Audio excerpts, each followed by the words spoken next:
Hi everybody, welcome to Smart Money with Emmy Hernandez. I'm your host, Emmy Hernandez. Today we're going to talk about women and money. I have a special guest with us today, Drue Lawlor. We also gonna find out how Warren Buffett invests like a girl.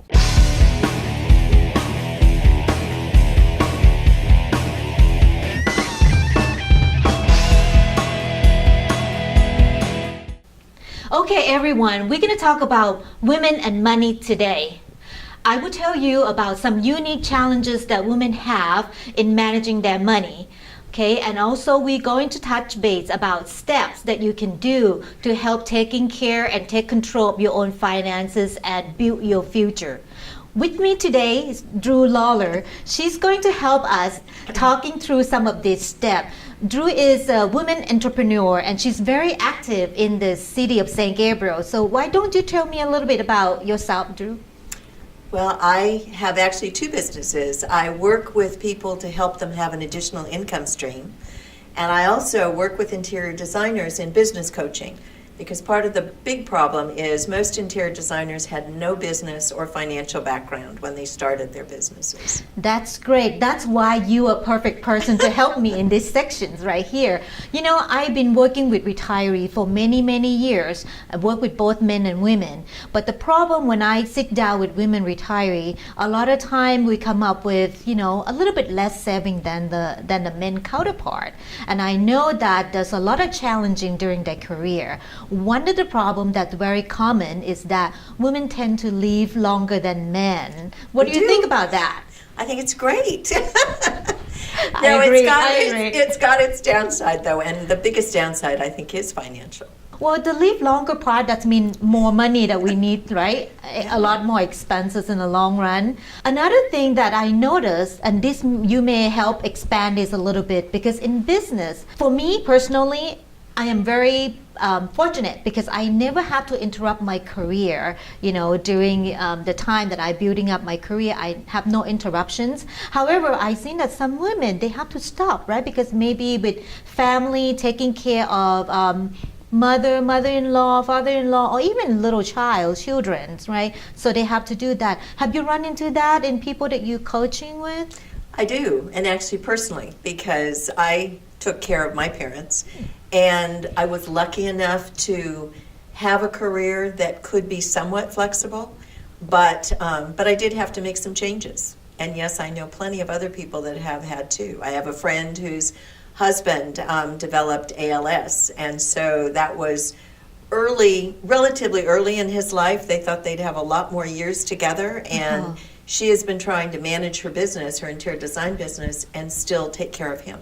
Okay, so what is the likely impact of that once you interrupt your career? Well, if you haven't planned ahead, and I find most people don't think beyond 5 years, and so if financially they don't think about the fact that 15 to 20 years from now or 30 years from now, having stopped their career for a short time, that's going to affect them financially, and they haven't planned for it. That's interesting, and that's why it's important for you to kind of plan it. Is that because maybe also another thing that women tend to, the nurturing nature, so they try to take care of stuff at home and they become dependent to their spouse counterpart in almost everything. Do you think that's also true? Well, and I do see that, and I guess it surprises me because I didn't come from that kind of background. But I have a friend that I know from church, and I mean, her husband died sooner than was expected. I mean, he was ill and passed away quickly, and she had never driven. And yet she's just in her 60s. And so she's in that house, but she has to have somebody help her to get to church, to go to the marketing, which relies on her kids. She's active as she can be, but she doesn't drive. Wow, that's really interesting. And she didn't do that much, I don't think, as far as dealing with the finances. So again, she said to have people kind of come in and step in and work with her on that. Yeah, and I can second that, because a lot of my clients, after their husband passed away, the women kind of like got left in the dark, don't really understand. Some may have never paid bill before or don't know all their investment, where is it? The money, where's the portfolio, where's the money come from? Another interesting thing, and maybe you can say a little bit about that. Does women feel less confident when it comes to investing? I think sometimes they haven't thought about it. I mean, there's some of us that find it so interesting that we want information about it, but I think a lot of times they've been focused in other areas and they haven't really thought about it. And again, it was more financially related, obviously, and so they just kind of left it to someone else, whether it was their husband or even if they had a financial advisor, they didn't take the time to talk to that financial advisor and learn more about it. Yeah, so maybe just didn't take the time, less opportunity to be educated about that. So that's why they kind of lack confidence a little bit. They don't want to make a decision because maybe afraid of making a mistake. And I found that with that, they tend to end up with less money. They invest too conservatively. They don't take. Oh, that's a good point. Yeah, they don't take enough. Well, not doesn't mean that risk is good, but you have to keep up with inflation, right? By being too conservative, I seem that women portfolio may end up with less money. Well, and the other thing you were talking about them being more nurturing, and sometimes they've been with maybe a financial advisor or somebody was helping them with their finances who they weren't intentionally doing a bad job, but they weren't doing a great job. But the woman didn't want to hurt their feelings. And so I think a lot of times they don't make some changes and take control of their finances. They just kind of let it slide, and it might be a family member.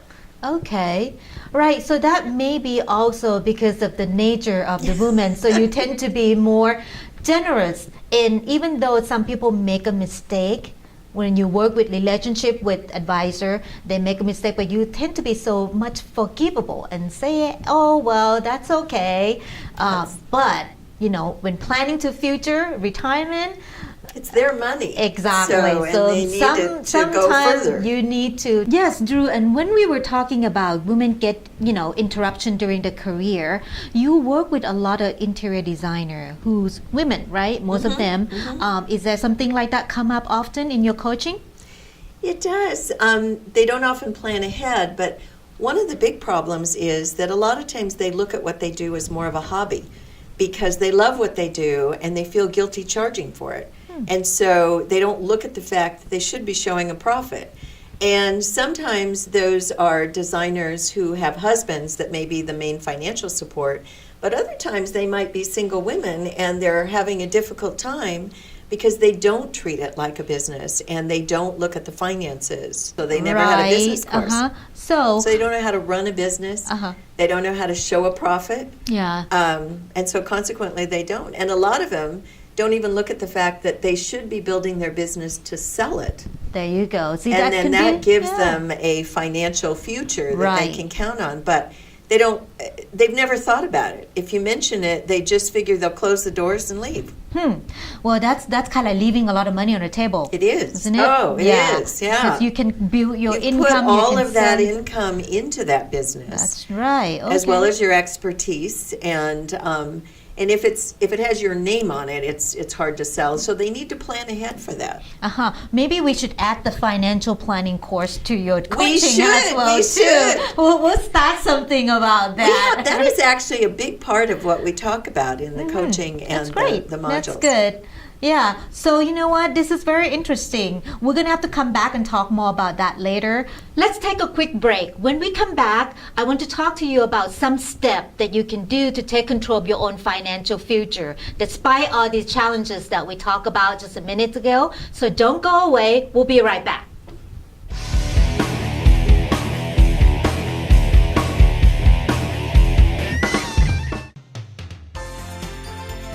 It's time for a taste of sunrise.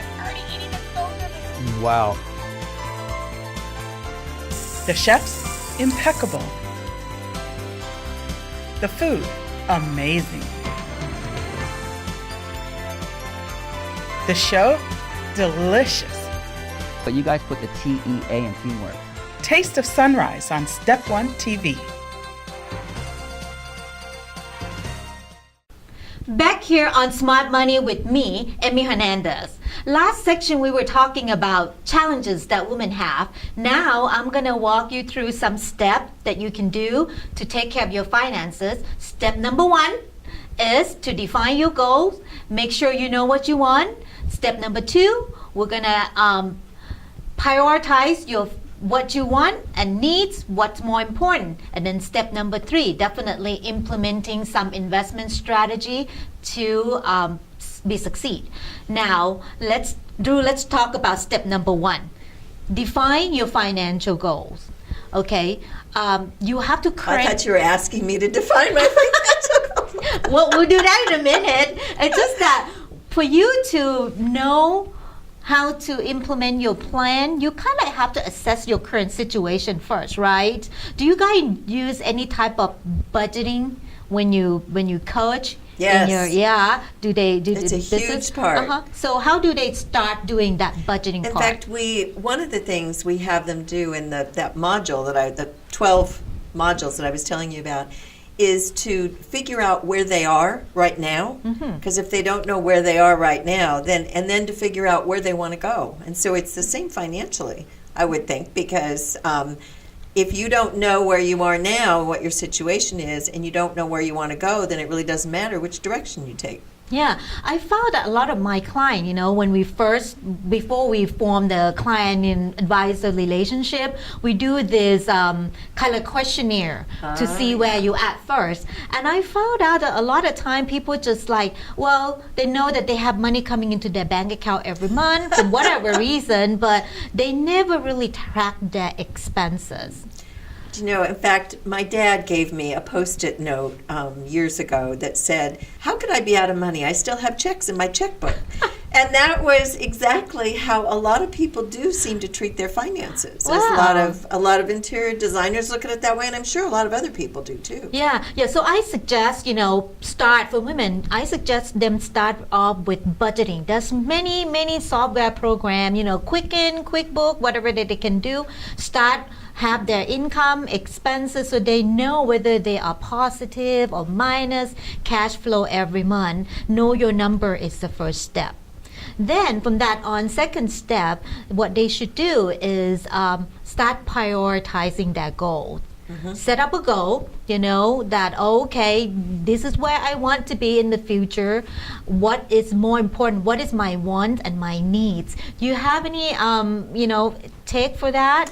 That's definitely something that we get them to do, because it has to do not just with their finances, but if they want to grow their business, but they don't know what it's going to cost them, and then we have them go back not only to figure out what it's going to cost them, but what do they have to do to bring that money in. And so that way they're looking at it more than just going out and looking for clients. In fact, one of the things I do coach my clients, to my interior design clients, to tell them that it's great to work with a financial advisor, both in the marketing, because they're going to be working with clients that really understand their money, but also personally.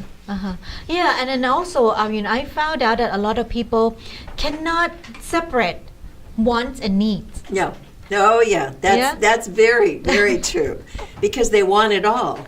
Right. I mean, and I want it all too, but but reality comes into check there. True. So. And I think that's why the step 1 is so important, because you need to know how much you have to spend, right? Yes. Seem like American here, we have a lot of wants, or maybe it's a temptations, right? Oh, that's a good offer temptation. In everything. I don't know, and I think women may have a weak spot on that part too. We like sale, don't we? Oh, yeah. Right? And a lot of times, as far as, if I see it's on sale, I may not need it, but it's such a good price, and I don't even really like it. Exactly. And so I've gotten to the point where I say to myself, if it wasn't on sale, would I really like it enough to buy it? See, that's kind of like priority, prioritize your goal coming into play. If you want to focus on your business, maybe thing that you wanted to buy is something that's going to help promoting your business or help improve your business, instead of planning on just the next vacation where to go. Keeping up with the Joneses. And that's right. The thing that sometimes interior designers get carried away because they're keeping up with their clients. Or maybe not keeping up, but they're so used to buying wonderful things for their clients, and they want those things too, even though they can't afford them necessarily. And so they tend to overspend. Yeah. That's true. That's interesting point, because I know that I talked to one of my younger clients, and she come in here, we kind of looking at the budgeting together, and we sit down and they were like, wow, okay, let me see what you have. You got your Netflix, you got your Hulu subscription, you got your DirecTV. Oh my God, do you have time to watch all those 3 The subscriptions? fancy coffees every day. Yeah, Starbucks every That's day. right. So yeah, so I really emphasize that you need to know what you want and what you need, and the goal, something that you need, should come priority to what you want. Right? So after that, the next thing you do, after you know, okay, this is where I'm going, how my budget look, then you implement your investment strategies to that. Now, this is the part that I really suggest that they probably need to talk to a professional, because Definitely. when you're talking about investment strategy, will bring in some risk, right? So I actually have a friend that became a day trader and Wow. ended up losing everything. And then Boy. Left his family in bad financial straits because he died early. Oh. So, yeah. that's so He was doing unfortunate. something, and that wasn't his area of expertise. I mean, he'd been in restaurant management, so, which he was very good at. Yeah, quite a jump from restaurant manager to a day traders. Yeah, that's very interesting too, because with being a financial advisor, I see that many clients come into me. Sometimes they reluctant. They don't really want to reveal a lot of what they want or what they're doing right now, even though they want information. But for some reason, I don't know whether something kind of like a barrier. So we kind of have to break that a little bit. But I do recommend someone that you can trust as your trusted advisor and share the information. Not that the advisor will sell you products, but maybe the advisor can give you guidance, not only like the level of risk that you can take in your portfolio, your current financial situation, which one is more suitable for you. Also, tax implication, because a lot of time people invest and plan their business strategies, but they did not know They what don't the think tax. about. Yeah, tax. Well, that's interesting, because for interior designers, we tell them the same thing Mm-hmm. as far as their budget. They don't want to give us their budget because it's finance. And we can make that most of that money if we know comfortably what they're planning on spending. So it's the same thing. True. Yeah, and then that's one thing I really emphasize. Investment strategy is the key thing, because you have to think about several things, not tax ramification on that, what rate are you going to pay for your business, or even individual, whether it's going to be capital gain, short-term, long-term, new tax changes, who's going to help you Exactly. keep up with that, and only that, and also with the level of risk. If you're going to buy stock, buy bond, are you keeping track with the market? That's have a long run effect, impact to your portfolio. Because if you plan everything correctly already, you have goal prioritize, but you fail at the last step to implement the correct strategies, then everything. Then everything fails. Yeah. So, that's- your effort just go down the drain. So that's very important too. Let's take a quick break. When we come back, Warren Buffett invests like a girl. Let's find out what's that all about when we come back on Smart Money with Emmy Hernandez. Don't go away.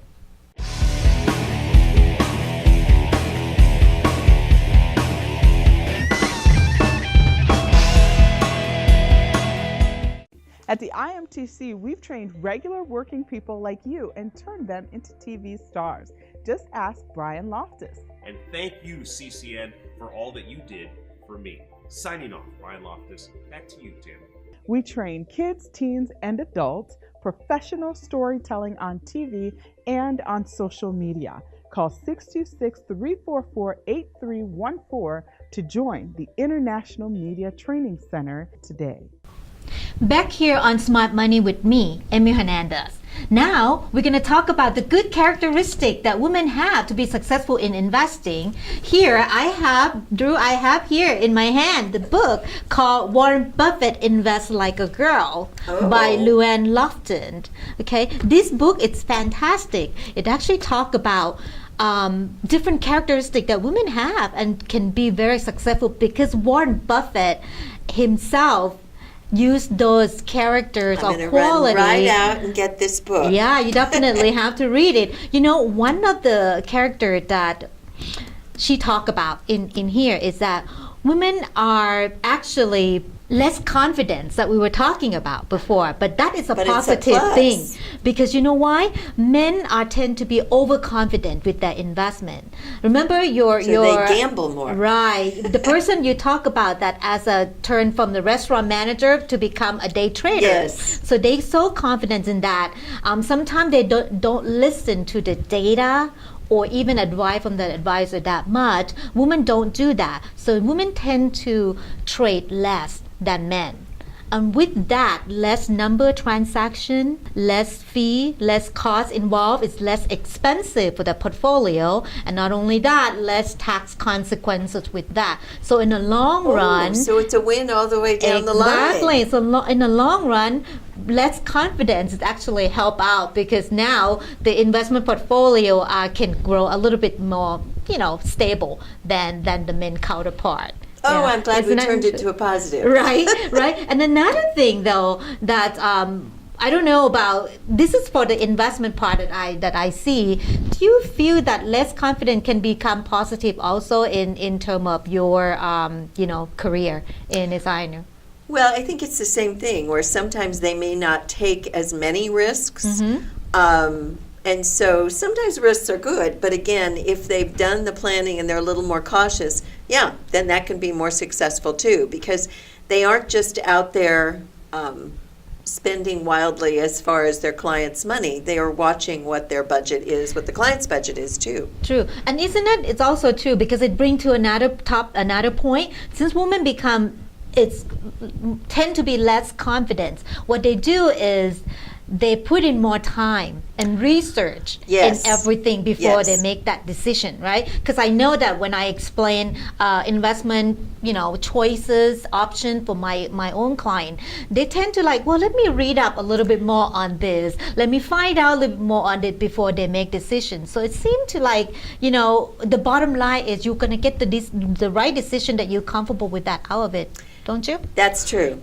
If you don't overanalyze, but I mean, and I do tend to. Sometimes people give me a bad time because I like to do some research, but yeah, there are some people that may overanalyze, and then it's the analysis paralysis, so they don't ever move forward. Okay. But yeah, I think women do tend to do more research. They're used to kind of doing that kind Right, but to just- being more cautious. So that's what you're saying. being more cautious is good, but just don't go overboard, right? yeah. So you have to stop at some point. Okay, if I tell you, Because hey, if you you're take too much working now. with a professional, then you've That's got true. to have Yeah. you've got to have faith in their expertise too. Another thing, though, also we talked about it before that women tend to be risk averse.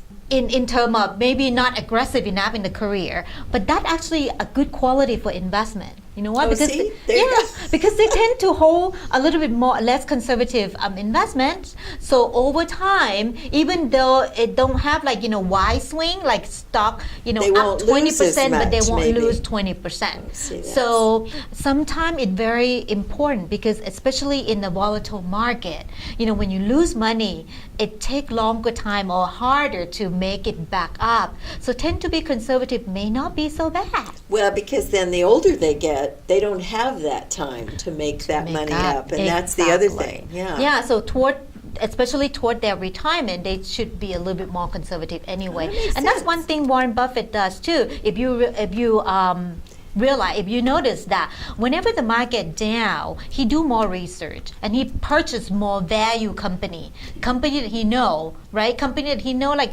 Coca-Cola, Microsoft, Apple, or whatever that kind of tend to be there. You don't see him go out and buy a hot stock, new hot- the new hot items, right? And that also happen a lot with men. they more emotion, and new company come out, hot stock, they'll jump in. But That's women interesting. tend not to do that. We tend to be more realistic or practical, I would say that way. Yeah. So I think that also a good. Then we laugh all the way to the bank that way too. That's right. That's right. And so simple things such as if you notice that also municipal bond, for example, tax exempt bonds. Yes. Some people may say that's too conservative, but Warren Buffett also purchased that because it has some tax, benefit to that also. Although by doing all this, though, you can't just pick certain things. Like you said, you need to kind of work with professional a little bit because everything have to be suitable for your own particular situation too. You can't just follow, everything in the market or whoever tell you certain thing. You do need. That's why women do research and see whether they're suitable for. Well, and if there's a major financial downturn, it was because I work with a professional that.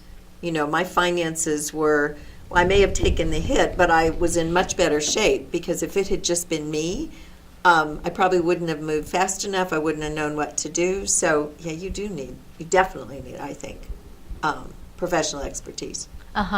Well, also another thing that I found out too, that working with a lot of women, that their practicality of it, or they tend to be, I would say, maybe less optimistic.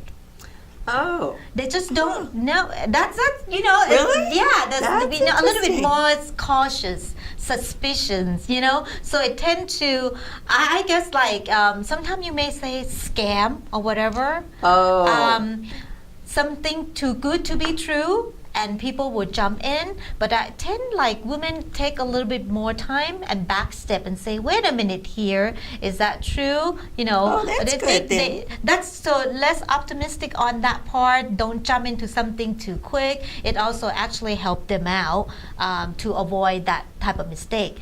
But when a woman make a mistake, they own up to it. Oh, see, that's right. And they learn from the mistake most of the time. Women tend That's to true. not repeating their own mistake, which the men counterpart do. The men counterpart, well, okay, this one doesn't work out, move on. But then they might do the same thing over again. And I found that my women investor are different. Once they know that was a mistake, they repeat it again. Yeah, this book actually is a good read.